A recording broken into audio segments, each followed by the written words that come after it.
Sunday Surefire Podcast. I'm your host, the Commish. Joining me today is the co-host, Aaron Downtown Brown, Hey, hey. and the other co-host, Ethan Weaver. Commish, it's redraft season. How you doing? I am doing great during redraft season. This is the best time of year on the calendar. We love redraft season. It is the heart and soul of the fantasy season right now, and I'm excited. And I'm excited for this episode too, where we're going to go through a 12-team full PPR mock draft. We split ourselves up across the board here. I'm going to be drafting from the third position. Aaron's going to be drafting from the number 9 spot. And Ethan's going to be on the turn at the 12th position. We are going to be using a one QB format today. We'll be drafting a team also with two running backs, two wide receivers, one tight end, two flex spots. And that's the gist of it. We're going to be using it on Sleeper. Follow along here with us on the YouTube. And it's going to be a really fun exercise to buzz through this. And I'm excited to get it rolling here. So here we go. We're going to open up our draft window. I'm going to be on the clock here in no time at all.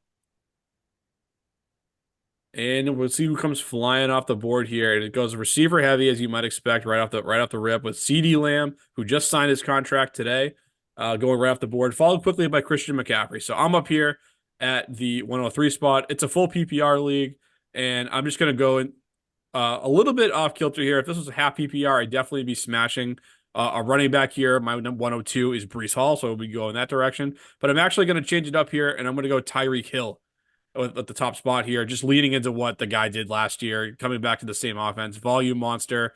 And I mean, it's Tyreek Hill. I don't need a big long explanation on him. So give me him to start my team in a full PPR draft, and I'm loving it right out of the gate.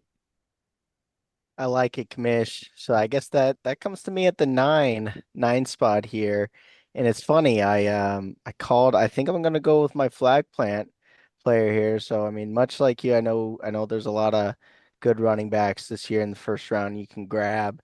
But I'm gonna go Garrett Wilson. I really like I said I would grab Garrett as early as the ninth pick in a redraft. And I think that's what I'm gonna do. So I like Garrett Wilson this year and see what I get back in round two. Okay, that brings me to the turn here, the 112 to 1 turn. And at the 112, I'm going to go Jahmyr Gibbs, the running back out of Detroit. I think, especially in full point PPR, he has a ton of upside. I know he's dealing with a little hamstring issue right now. Hopefully, he gets over that quickly. But I just feel like he has a ton of upside in the back end of the first round. And honestly, I kind of like the middle round receivers this year. So at the 112 2-1 turn, I'm not really opposed to kind of going running back. But there is a guy on the board that did fall into the second round in Puka Nakua. So now I'm kind of torn. Do I go maybe JT and hammer running backs, a little old school methodology here, or do I go Puka Nakua? Um, you know what? I think I'm going to turn back the clock. I think I'm going to go Gibbs JT right off the rip here. There we go. There we go. Getting Ooh, back to his roots, back to Yeah. 2008 when you're drafted in a Yeah. standard league, double barrel running back out of the gate. Love it. Love it. let's That brings us go. back to Aaron here that the in the second round. What are you doing, Aaron? Yeah, so this is funny. So I mean, I think, part of the reason why I wanted to go Wilson at the nine is I think he can be a top five wide receiver, and I think there's some running backs here in the second round that have that top five potential as well, right? So I'm probably gonna go running back here as well, and considering it is a full point PPR draft that we're going, I'm gonna go with my boy Travis Etienne, the RB3 of last year. Should be still part of the Jaguars passing game. I know another flag plan of mine was my boy Pacheco, but I think the PPR advantage here with Etienne I pretty much convinces me to grab Etienne. So I can kind of go any direction I want in the upcoming rounds. But I think you're just getting Etienne here with Garrett Wilson is a solid start in the draft for me. I don't hate it. I mean, I think there's a chance that ETN's being slept on. I mean, like you said, he was a top four running back last season, and I mean, what's to say he doesn't have a nice bounce back year and come back and do something similar this year in an offense that, well, they want to pass, but they'll also pass to ETN. So I don't hate that at all. And that gets me here to my on the clock with my second pick here. And I'm kind of weighing a similar decision, I guess you could say to Ethan, where do I want to go running back here in the early going, or do I want to kind of morph into an RB0 approach? And I mean, I'm looking at a few different guys here. I mean, Chris Olave is on the board for me. Obviously an alpha in his own right, or at least in his offense, should be sucking up all the pass catching volume he can handle. I mean, I'm a little tempted to just double tap Miami Dolphins players here with Devon Achane, just how explosive he was on a relatively small sample size. I mean, he was by far and away the leader in yards per touch a season ago, on a per touch basis. Like I said, smaller sample size with some injuries in there. So you know what? I'm just gonna do it. I'm gonna go ahead and start with two Miami Dolphins. I'm going Devon Achane at the end of round two. Aaron's hurting with the two Miami Dolphins here right now. Ooh, that's one of my cardinal rules there, but your two, Two not mine there, Kamish. two players on the same team. But hey, what do we say? You want to target players in what? Good offenses. In good offenses. And the Also, Miami no, I just like the A chain pick. I don't think there's a player with more upside than him. To get him at the back of the second and pair him with Tyreek Hill, I like that. Yeah, I don't quite have the stones. Now I'm back on the clock here at 303 to go ahead and grab Jalen Waddle as well and make it a trifecta of Dolphins. What's it called? The school, is it a school of Dolphins? Is that what the Real. term is? Yeah, so let's go with it. Let's go with Yeah, it. the New England Patriots fan of me just can't do it there. This one's tough here. There's a few different ways I could go with this next pick, but I'm just gonna go Mike Evans, old reliable, Mr. 1,000 yards. It's a PPR league. I mean, he's probably gonna flirt with double digit touchdowns again. I have no problem with him as my WR2. So give me Evans at the 303. All right, all right. So, I mean, I guess as I said, with starting off with my draft, I kind of went running back and wide receiver. So I kind of look what's on the board, and it's interesting in this one that Pacheco dropped here. I was thinking going another wide receiver, but Pacheco being a flag plan of mine, going into the 3-9, I think is a steal in this mock here. So for me, it's really tough for me to pass up Pacheco here this late. Click the button. Um, Just do it. so I think I'm just gonna do it. See, and this is kind of why I double tapped running back. I was pretty confident there would be a few receivers that I'd be very happy with being my wide receiver one and wide receiver two. Um, Honestly, there's more than two that I would have no problem taking here as my wide receiver one or two. I'm gonna go with upside right now at the end of the third round with actually, you know what? This I think DJ Moore should probably go before Waddle. I'm gonna go DJ Moore and then Jalen Waddle, back to back picks. And if I get to start my draft with Gibbs, Taylor, Moore, and Waddle, I think I'd be ecstatic because I think I mean we're talking about a guy in DJ Moore who was top 10 receiver last year, and Jalen Waddle obviously had a down year, but he has just as much upside as any receiver in the league with that speed and that offense. So I'm happy to start this draft the way I did. Oh yeah. I like it. I like it. I guess, for me, as I said, I think I'm still somewhat balanced, but I this is around where, I really like a lot of the wide receiver twos and wide receiver ones. So you got a couple of my guys right here too.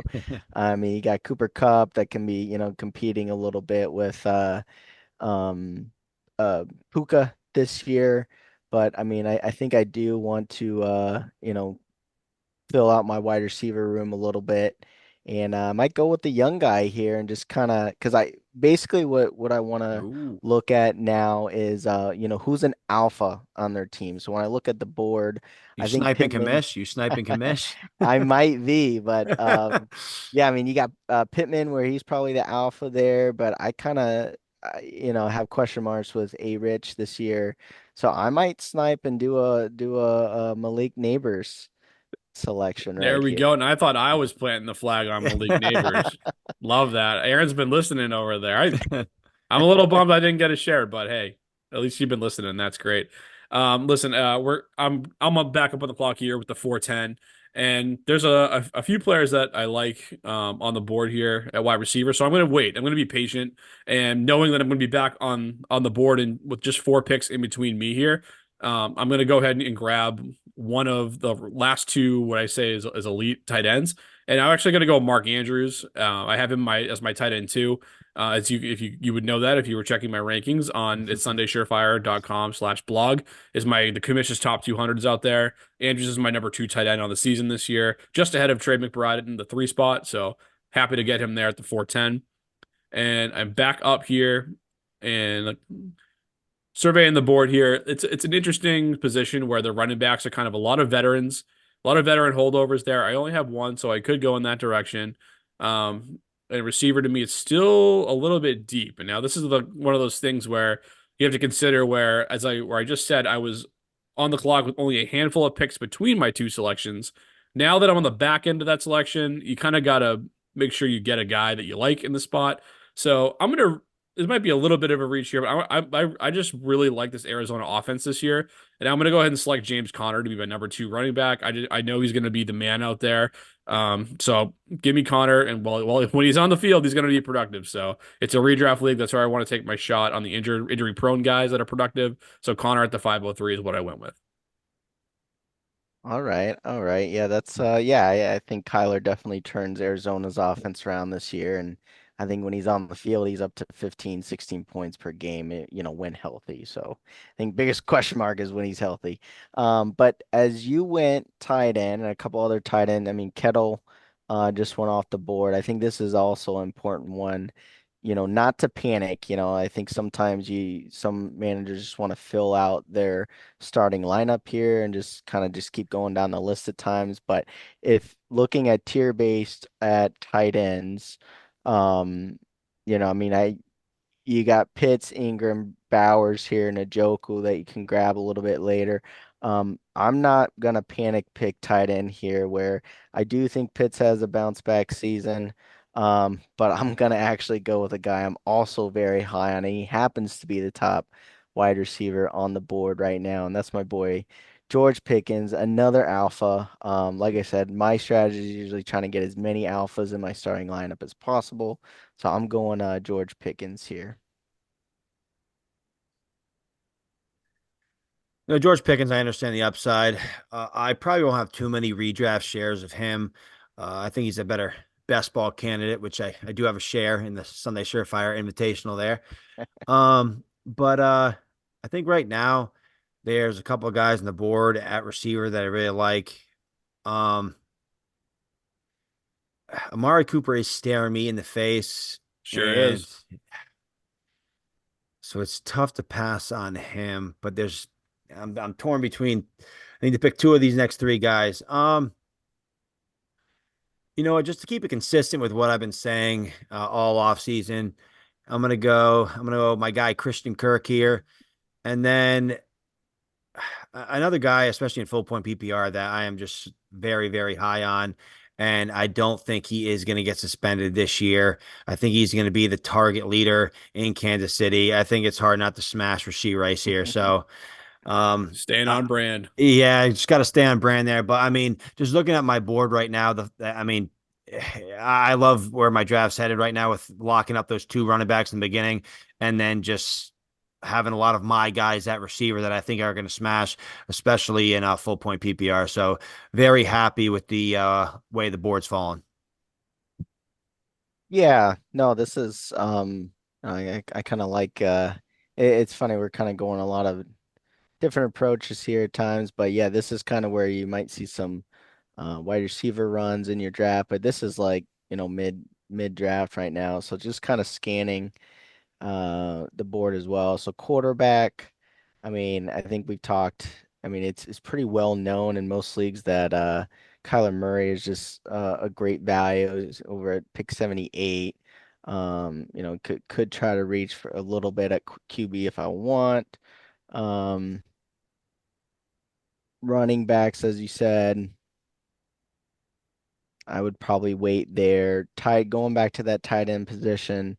Um, I don't like having the double Jaguars either, so I'd probably pass on the Ingrams Yeah, and he's choking all over the there. world. So Panic, Aaron, panic. I know I'm panicking a little bit, so I'm gonna go back to the other strategy and kind of just go with filling my board with alphas, and I think Terry McLaurin right after the Dotson train. There's really not that many wide receivers right now for Jaden to throw to, so I might go Terry McLaurin right now. And as you look here, I'm pretty much. In my opinion, pretty much staffing myself in the starting line with alphas is or at least number one option. So I'm going Terry McLaren here. Yeah, that was one of my gripes in the Commish's top 200. He had Pickens and McLaurin, I believe, at 24 and 25 in his ranks. And I take Rashee Rice over those guys all day. In full point PPR, that is. Yeah, and you were looking at half point PPR Yeah, rankings, yeah. so it's always good to get to read the context section that was at the top of that article. Nah, come on now. Yeah. Well, that's why I preface in full point PPR because I figured your rankings were half. Yeah, why look at the context when you could just have a Yeah. bold opinion? Uh, yeah, and I'll stand by that. Maybe even a full point PPR. I mean, Terry McLaurin is an alpha in his offense, whereas Rasheed Rice has to compete for targets, which someone like Yeah, Travis because Kelce, Xavier Worthy. McLaurin has so many wide receiver two and one finishes. I know Well, he's if we're been gonna make great. every excuse in the book for Drake London quarterback play, maybe we can go back and look at Terry McLaurin's history, receivers he's What quarterback do you he's played mean? with. He's had great quarterbacks. Yeah, yeah, he's done a lot more with just as bad quarterback play than someone like Drake London ever has. That's just a non-debatable fact if you're interested in those. But anyway, I'm on the clock here, so I'm ticking away here. I'll stop being right about Drake London for the third consecutive year, and I'll make a pick. So yeah, this is an interesting spot. Receivers are flying off the board like crazy. That board's getting picked over. And I can see the quarterback run. Richardson went off the board too, but I'm going to be a little bit patient on there, and just gonna go ahead and what am I going to do other than panic here? I'm going to lean into some volume here. It's a low scoring offense, but I think this guy is the engine of the offense. I'm going to go. It's a hometown pick here. It's a homer pick. I'm going to go Ramondre Stevenson at the 6'10". Just a ton of guys who, uh, guys going to get a ton of volume in an Alex Van Pelt offense that wants to pound the rock. It might be ugly at times, but I think he can definitely give me some dividends there as my third running back. Back on the clock here quickly with this next one. And I was going to go Xavier Worthy, just take a home run cut there in the seventh round. But he went. And so he's no longer on the board for me. And I am going to stick at wide receiver. Um, this is a guy I don't really love, but I think with enough receivers, we're right around 40 receivers off the board have come off, where I'm comfortable in a full PPR setting, taking Calvin Ridley. That's at the 7-3. I mean, someone's going to be lead this team in targets. Hawkins is banged up and aging, so they paid Calvin Ridley in the offseason. I'm going to go ahead and assume they got plans for him, and I'll give me him at the 7-3. All right. Yeah, really. I mean, I think especially with Hopkins, dealing, probably not starting week one or at least dealing through injuries. Ridley's a fine choice there. Um, I think, as you might have seen as I was kind of checking out who's available, I mentioned this guy earlier. I was kind of hoping he'd fall back in this range, but um, I I if he drops here, I told myself I probably would start filling out my quarterback position. I love Kyler Murray's upside. Don't do it. Uh, No, don't do it. so I just gotta click Murray here. I just think Yep. too good to be true this year. So I'm gonna go Kyler Murray in the seventh. Yeah, I would have took Kyler Murray at the my 7-12 or 8-1 if he was still there. Even though I do usually like to wait on quarterbacks, but Kyler Murray in the back end of the seventh round, you can't pass that up. So don't blame you for smashing that pick there. So now I'm on the clock here. What do I want to do? I already have one guy locked in, so I just want to make sure I'm reviewing the board here. So I guess I'll just make my first pick. I'm just going to lock in the top tight end left on the board, one of my flag plants. Brock There he Bowers. goes. Yeah, There it is. I've been trying to wait on tight end, but I feel like as we get closer and closer to the season, it's hard to kind of wait on even a guy like Brock Bowers, even though he is a rookie. If you don't take him at the back end of the seventh or somewhere in the eighth, you're probably not going to get him, especially at where I'm at the turn. There's no way Brock Bowers is going to get back to me at the 9-12. So I'm happy to get the high upside in Brock Bowers. Obviously, you guys know how high I am on him, and they're going to use him all the formation, full point PPR. He's going to get targets. They, I mean, they don't have many options there. It's Myers, Adams, and Bowers. So I think he's going to have a great year, especially in full point PPR. And now for my 8-1. What do I want to do here? Honestly, there's oh God, I gotta stay on brand here. You guys know where I'm going. This I is know this exactly is, where you're going. this is a smash pick right here. Here we go, my boy Christian Watson here at day one. Oh, This yep. is a Swinging for the upside. Love it. this is a just a straight Sunday surefire pick right there. That's right. That's true. Yeah, anytime you can grab Watson as your first flex or your last starter, I think in any draft you gotta reach for him. All right. So yeah, I mean, as I've been talking, I kind of been filling out my starting lineup here. I mean, I guess I can glance at the tight ends here. Um, I do like Ferguson's touchdown upside this year. With Dallas, I think he's a slight sleeper. But I'm gonna keep looking a little bit and see, do I want to have a pretty strong guy coming off the bench? So, um, as I said, I'm gonna keep scanning for alphas, my usual strategy there. And the guy that I first noticed here, PPR Oh yeah, yeah. machine, I'm gonna probably go Deontay here as my Great first guy pick. off Yes, sir. the bench. Yeah, great pick there. That's he's gonna be a target machine this year. Yeah, especially in full PPR, 40 plus receivers off the board. That's an easy call. He was at the top of my queue, so thanks for that, Aaron. Um, Night. I'm tempted to grab one of my flag plant players here in Jaden Daniels at the quarterback position. However, this is what an instance I was talking about earlier, where you want to look at when you pick in close proximity, you want to look at the managers in between you and you, like in between your two picks. So if Aaron pans up just a little bit here, back to the top of the draft board, you'll see that the teams it's selecting at the 101 and 102 spot both have quarterbacks. Dak Prescott and Josh Allen, respectively, are off the board. So I'm going to wait here, and I'm going to take Jaden Daniels on the way back. So spoiler alert on that front of what's coming. Jay Daniels is coming in my ninth round, but I don't have to take him here. So I'm going to go ahead and I'm going to grab Jackson Smith and Jigba, a player that is a lot of high upside, the number one pick in dynasty leagues at wide receiver a season ago. And I'm just going to hope for that Seattle has a bounce back year and that he kind of takes over that number two spot away from a guy like Tyler Lockett, who is aging in his own right. And then I'm going to go, like I said, right on brand and then grab my guy Jaden Daniels, who I have ranked as quarterback 9 this season. Definitely ahead of ECR and consensus on that, but I'm happy to roll with my flag plant with Daniels in the ninth round. All right, all right. No, this is interesting. So this is where, do I want to panic and break down and go tight end here? Kind of in the 100 pick range now. I mean, I could go with the strategy I said a while back ago. I'm looking at flex players. I don't even want to look at quarterback right now. So top off the board. Um, a couple guys aren't really jumping out to me.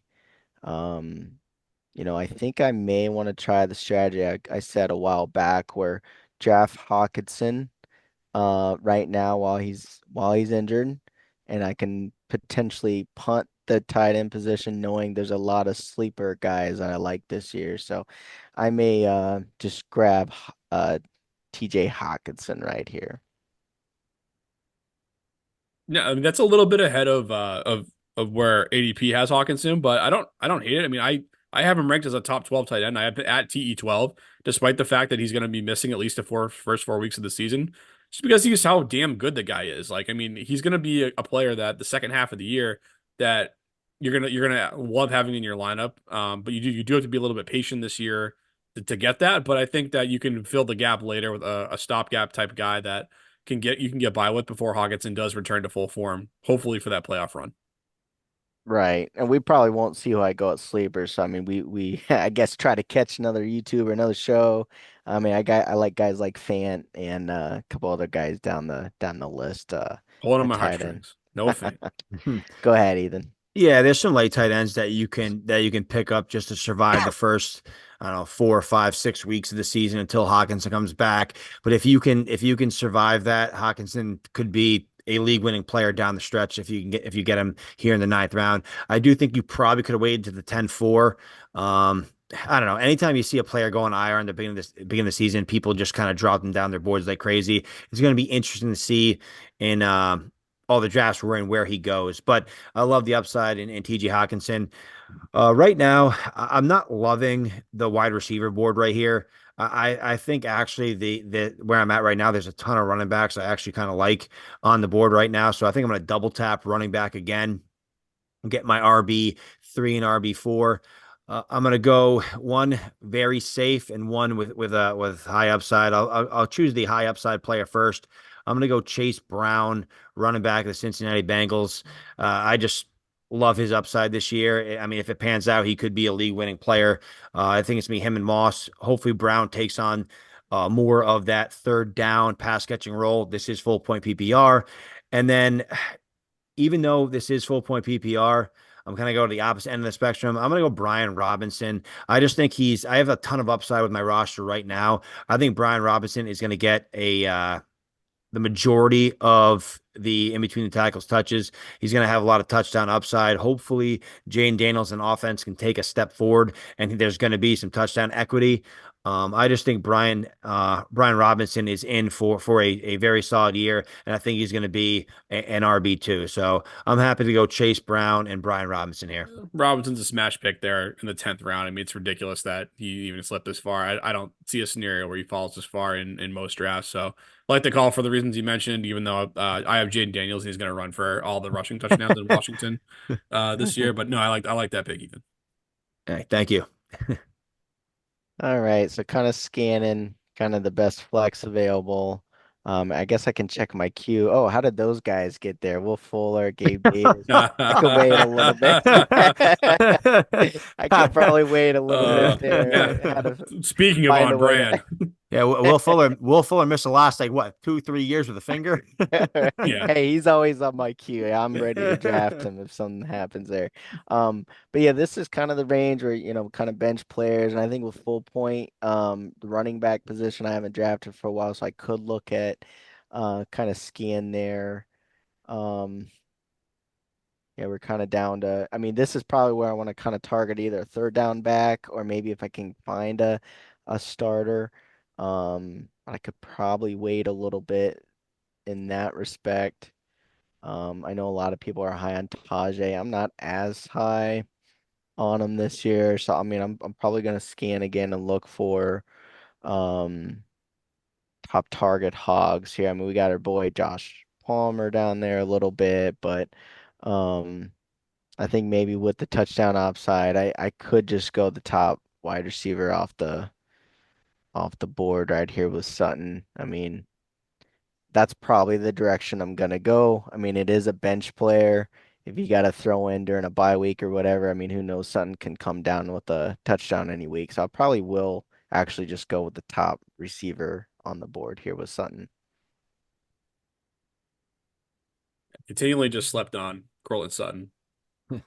It's not a sexy pick by any means, but I mean he was a receiver one and a top 24 receiver, I should say, in 50% of the games he started and finished last year. So that's a nice solid bench option, an alpha in his own offense at least in Cortland Sutton. So I like that pick a lot. And that brings me to back up to the board here. I'm on the clock with the 10-10. And decisions on this one. I think this pick should make Aaron pretty happy. I'm going to be going All right. with one of his guys in Josh Palmer that you just mentioned. Oh, there we go. Yeah. I like Just it. just a guy that it has an opportunity to lead his team in targets this season. I'm a big Ladd McConkey guy personally, but I like the discount I'm getting here in Palmer at the 10-10. And like I said, double digit rounds, you quickly start getting into go get a guy that you like territory, and he's a guy that I've liked more and more as a process has gone on here. So happy to get him in that spot. And then I think this might be another Aaron Downtown Brown guy Ooh, that I'm going to go with here. I'm going to roll with Jerome Ford from Okay. out of Cleveland. I mean, you got Nick Chubb starting the year on pup. Nick Chubb is 100 years old with a lot of miles on him, coming back from a second debilitating knee injury, and they just cut Deonta Foreman today. So I'm gonna go. I mean, where's the ball gonna go? It's gonna go to Jerome Ford. So give me the volume in the 11th round, and I'm happy to take it. right, right. I mean, interesting. And there's a couple sleeper wide receivers. Oh man, I'm looking there right there at my Gabe Davis queue there. But I mean, I've kind of went wide receiver heavy recently. As I said, I may scan and grab tight ends a little bit later. Um, as I said, I mean, I probably won't see it in this mock, but I like guys like Noah Fant. Even John Smith is sneaky this year. Greg Dulcich coming back, Parkinson. So I mean that's those are the example guys I'd maybe go in this strategy. But I'm not gonna do that now. Gonna wait. And ooh, two guys I'm really high on. I gotta make a choice. Hubbard or J.K. Dobbins. I think in this round, I think the guy who's got the higher upside for the full season is J.K. Dobbins. It's a little bit of a riskier pick with his injury. I know Hubbard is going to start off the year as the RB1. So it's a little bit of a risk, but I'm going to take a shot and be a little bit riskier on this one with Dobbins because I just I got the feeling this year in that Greg Roman offense. I think J.K. beats out Gus Bus. I think it's a fine call, honestly. I mean, we've seen these two guys share a backfield before, and when Dobbins was healthy, and obviously that's a major if, that he was the guy that they leaned on. And if Greg Roman has his way, it's probably going to be Dobbins if he's healthy. So we're in a range now where I'm comfortable taking that dice roll. Yeah, I don't mind the pick. I do think it's a very risky pick, but there's obviously a ton of upside. I think the pick I'm about to make is probably the running back I would have took in that situation.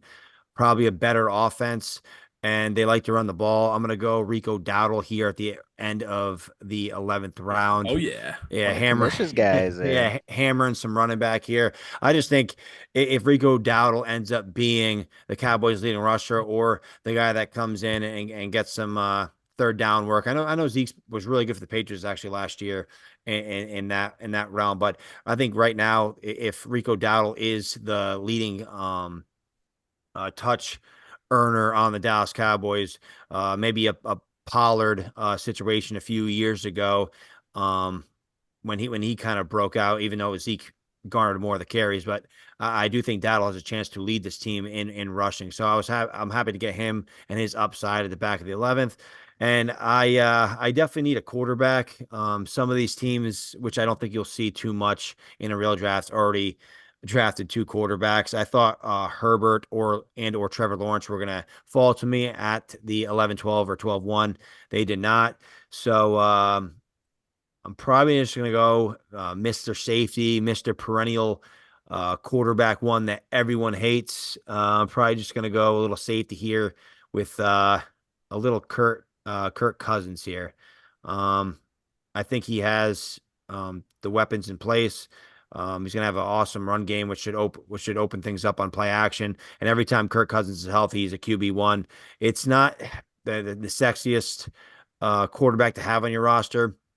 I kind of took a chance to see if Lawrence or Herbert would come back to me, but um, I mean it is what it is. Kirk Cousins is a pretty safe pick as long as he stays healthy.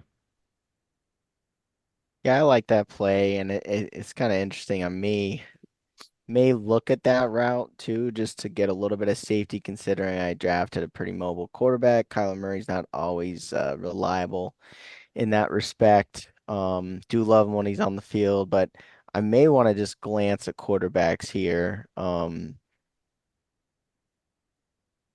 And I guess what I'm thinking about is will some of the guys I like make it back to me a little bit later? And this is where, as Commissioner said, you got to scan to kind of see how everyone else is sitting. I probably would have had more time to do that on the board. So I could consider quarterback here, but just look at my top flex plays. As I said, I can draft my tight end position a little bit later, I think still. love my Gabe Davis. This is like, home run shot territory where I may be looking at. So I love Gabe Davis. I love Rashid Shaheed this year too. Guys like even Jalen Polka. So I love these You can't guys love here. them all, Aaron. You I got to pick know. one. I know. So there's a lot. So He I he actually he he like doesn't like Shaheed that much based on his offers he's sending me. His words are speaking louder than his actions, it sounds like.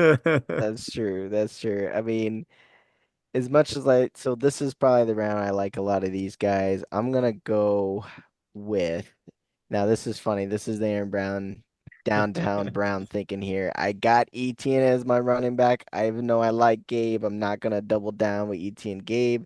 I'm gonna go Rashid Shaheed here. Hey, he's the wide receiver too in New Orleans. I mean, Olave can't get all the targets, right? That's right. And that brings me to my final pick here, the last guy we're going to talk about in this episode, in round 12, so the 12-10, that I have to decide on here. And I'm just going to go to a high scoring offense. I'm going to go to the number two running back there in Marshawn Lloyd. Um, and I just think with AJ Dillon being placed on season-ending IR today, that that Lloyd is just a good fit for, some definitely get some work behind Josh Jacobs. And if this is the year Jacobs falls off after kind of a down efficiency year a season ago, then I think Lloyd could be in for more work than we think as early as this season. And we actually have two more rounds to dive into here, so don't leave us quite yet here, folks. We're in I'm Sorry back for on the the clock here in the technical 13th round. difficulties there, folks. Yeah, ignore those, Hey, please. who's steering this ship here? Come on, get it Sorry about together. that. So back on the clock in this spot. I mean, what I've been saying about Jaden Daniels all year long is that he's good value in round nine, incredibly high upside. But you could also pair him with another quarterback later down the list. And I mean, the quarterback Aaron that Ethan should have taken in the last round is Deshaun Watson. I mean, you can say what you want about him being, he's cash. He's not the Houston version of himself anymore, all you want. But when the guy plays, he's like a top 15 quarterback or so. And I just think he gives you a way more rushing upside than Kirk Cousins has. And I think people are just a little too high on Cousins, just seamlessly transitioning to a new offense with new players he's never played with before while recovering from a torn Achilles. So Watson's in his third year here with his Cleveland offense. It's a make or break year for him. We know he's still going to run the ball. So give me him here at the 13-3. I mean, Yeah, I like. go Go ahead. go. Okay, I was gonna say I gotta rebuttal a little bit with the Cousins. I do. I was actually thinking potentially Deshaun Watson. I know I talked about him in our AFC North episode here, but you said when he plays, he's a top 15 quarterback. When Kirk Cousins plays, he's a top 12 quarterback. But no, I do understand Cousins does not have like any rushing upside, so I was a little wary with the Cousins pick. But I feel like I have just so much upside with my team right now. I was okay with a little safety in Cousins, but no, I do like the Deshaun Watson pick, and I was definitely flirting between him and um Cousins between Cousins and Watson on the at the 12-1. What he meant to say was, "You're right. I know it." All right, so my clock is ticking away here, and as I said, I liked those wide receivers in the last round so much. I grabbed Shaheed. Watson I was eyeing on. I mean, I guess commish kind of sniped my thinking there. As I said, I wanted a little bit more of a backup safety from Kyler. So looking at the board, I think Matthew Stafford's a smash pick here for me, just for add a little bit of QB safety. Um, so I didn't get it last round. I missed on Watts. I missed on the rushing upside. I mean, I guess next guy down you could consider is, yeah, like Gino, potentially take a shot on Bo Nix. He's got a little bit of rushing upside, but I would probably just go with another old reliable Matthew Stafford here. Surprised you guys are double tapping quarterbacks. I usually never do that in standard redraft leagues, but I understand it. With me drafting Cousins at 12-1, I was thinking maybe swinging for the fences, even drafting a guy like Justin Fields, like with your last pick, but I'm not going to do that here. I'm going to review the board and see what we have cooking here. Maybe I'll What just be position narrating are for you Ethan, looking but what at? he just said there was you guys shouldn't have taken those guys because I wanted to take a second quarterback. No, I wasn't planning on taking a second You quarterback. Come on lucky. now. Okay, here we go. Um, I may just swing. Uh, What are you looking at? Flex plays. yeah, I may just. I mean, the last two picks, I may just swing for the fence here. Um, let me see. Okay, I guess. I mean, this isn't swinging for the fences, but I may just pick here for a PPR slot guy here at receiver. Take Pop Douglas. Yeah, that's exactly from the hometown Just team here, the Patriots. take him right out of my queue. Why Homer don't you? pick. Yes, that's exactly who I was thinking of. Nice call, Kamish. But just with the format and things like that, he should be getting a lot of targets. Um, Honestly, I don't mind the stack with Darnell Mooney here a little bit with Cousins. I know, Kamish, you love you some Darnell Mooney, but I mean that offense is always well, Kirk Cousins that offense. He's always been able to maintain at least two um top receivers here. But I'm debating him. You know what? I'm just gonna last pick. I'm going to select a rookie who we've talked a decent amount on this show. Where is he? If he hits, and he can lock in that Tyler Boyd role. You never know. Jermaine Burton to the moon here. There we go, baby. I thought you were gearing up for a Ricky Pearsall pick, and I'm like, oh, you're gonna take the red shirt guy? Yeah, yeah, that's why. No, Yeah, I went upside with Burton, but It's no, funny. stay away from Pearsall right now until he gets actually yeah. back in You the gotta love field. those 24-year-old rookies who aren't gonna get a shot from day one. Love that. In redraft. Um, no, that's funny. So, as I mentioned earlier, I kind of got a little cute at the tight end possession. I keep eyeing it, kind of seeing who's left. I know I've been bragging. I like a lot of sleepers this year.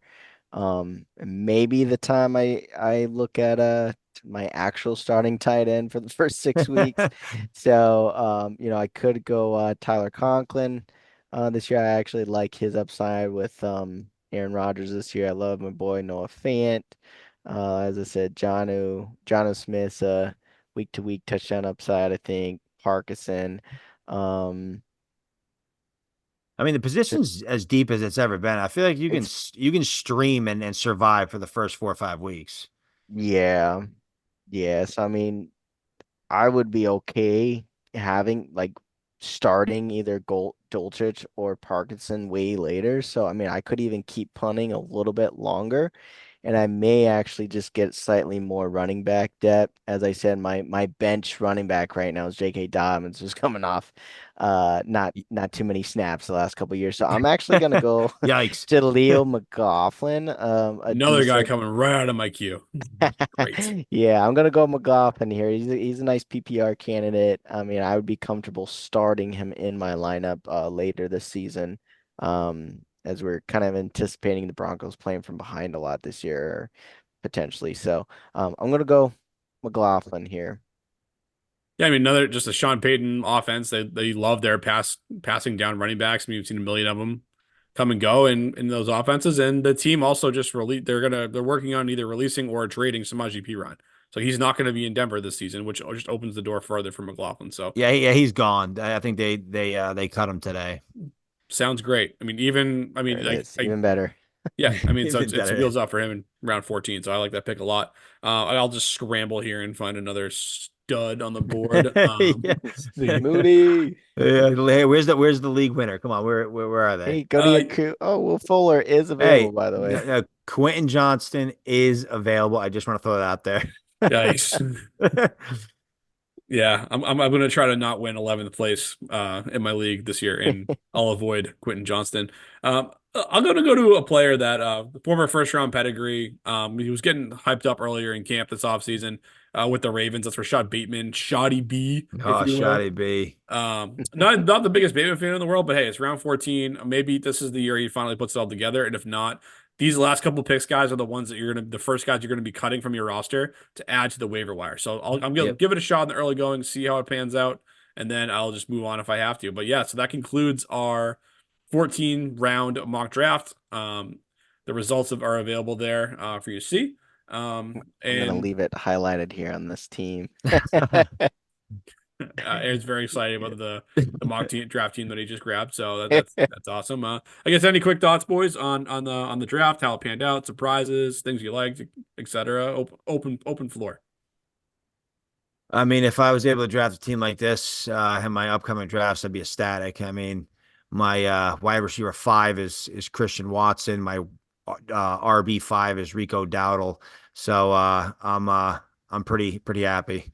So that's I just have, I mean, a ton of depth at running back, receiver. I got my guy Brock Bowers. I'm ready to cook. I like Ethan's team a lot. I think he has I think he drafted the best team here, to be honest with you. And I never say anything nice about Ethan. Granted, the What's board did kind of hit what? him in the face, obviously, a little bit. So he got lucky as well for some of those. Oh yeah, no, it's all Yeah, because skill. Jalen It's Waddle all falls to skill. 401 in every draft. But yeah, no, I mean, obviously, it's a strong start. I'd be ecstatic too with that roster. Yeah, yeah, I would be jumping up and down at the end of my just waiting to count that money when I win that ship. I was actually going to bring that championship up. I think you're just good enough to lose to me in the finals. Ah, damn it. Yeah, it's funny. I guess as far as my team goes, I really like the ninth position a lot this year. I really like taking a stab at Garrett Wilson. Round one, and then I really think as I mentioned, I got alphas all the way through my starting lineup and through benches. So I like my team. Of course, I think I'm going to be competing here for the chip here. Um, but no, I did a couple of strategies we've talked about in recent weeks, kind of punted a couple positions here and there. I grabbed Murray where I wanted him. Hawkinson, I think he'll be a nice end of the season player too. So I don't mind the ninth position. I think altogether we did pretty good at just showing, the three different, beginning and ending, or I guess the three different positions you can kind of pick from. Yeah, I mean, drafting early, I mean, it's interesting where obviously you love the first player you get. Typically I go running back on the early on, but I hadn't really experimented much with going a wide receiver in this position. But I think full PPR was the place I think to take Tyreek Hill at that spot to see how that looked. And I don't necessarily love the way it looked, but I think I patched it together okay. I mean, Tyreek Hill obviously is going to do his thing and he can win you weeks by himself. Devon Achane was a swing for the fences pick there at the 210.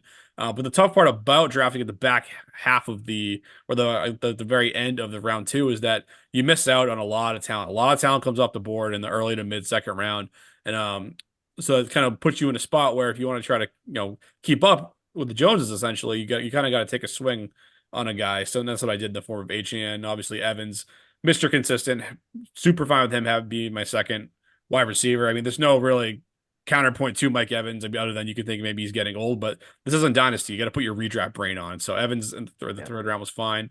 Andrews, I absolutely loved at the end of the fourth round. I mean, come on, like he's going to be a top three tight end. I have him tight end two, like I said, and then the running back position as well. I mean, just going with bodies. I mean, I'm high on that Arizona offense. Ramondre's going to get volume.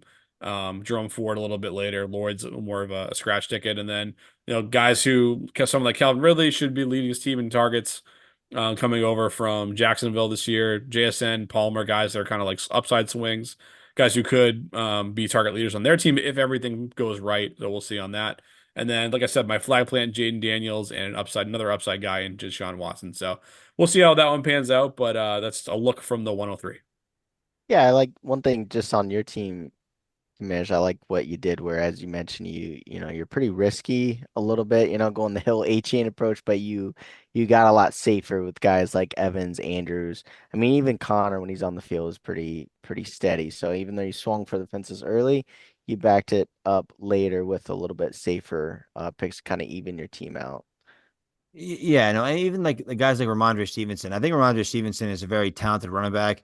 I think the only thing holding him back is one, the offensive line. So there's two things: the offensive line and how inefficient that offense is going to be. So the touchdown equity might not be there. But the only pick I really didn't love was the Calvin Ridley pick. I'm just not a big Calvin Ridley guy. I think I'd rather have Godwin, Watson, and Deontay Johnson over Ridley. Um, I just think I don't know Will Levis. You still have Hopkins there. You have Tyler Boyd there. I mean, Ridley should be the highest target earner. I just think Chris Godwin's gonna have a big year out of the slot, and I'm just really high on Watson and Deontay. But I mean, really, in the seventh round, you really can't go wrong. I think I just would have went a different direction. Yeah, WR 38 off the board in this mock. I mean, No, so it's we're not bad. Yeah. getting in WR4 territory. Yeah, I mean, I get it. Like, I haven't been the biggest Ridley guy either in the process. Maybe if I didn't have Evans already, I would have went Godwin. But Oh yeah, yeah, yeah, I yeah, think yeah. Deontay was probably a more legit second guess, and I was happier. I mean, I like that pick for you, Aaron. So, but that's another guy in an inefficient offense, but he can make it up forward target volume. So we'll see how that one pans out. That one's interesting for sure. I guess any other takeaways on this exercise, boys, before we wrap things up? Just ready for redraft season. Ready to draft those championship winning rosters. That's Hell yeah. right. Hit us up, and then we got DFS season approaching next, so excited for Yeah. that as well. Yeah, make sure you're following us at Sunday Surefire on YouTube and on X at Sunday_Surefire. And like Aaron said, we're running into the Dynasty or Daily Fantasy DFS shows. We'll switch up the format a little bit, but we're still going to be giving you our the bullish buys, high profile guys, those kind of like under the radar guys too that you slip into your lineups to give you that little extra pop to put you over the top. And we'll be talking some Thursday night football too. It's a nice little easy way to put some money in your pocket heading into the weekend. But that's our episode for tonight, folks. Thanks for sticking in here, and do not go anywhere. Make sure you're following us along all season long for the best content fantasy related. And that's all, folks. Until next time, peace.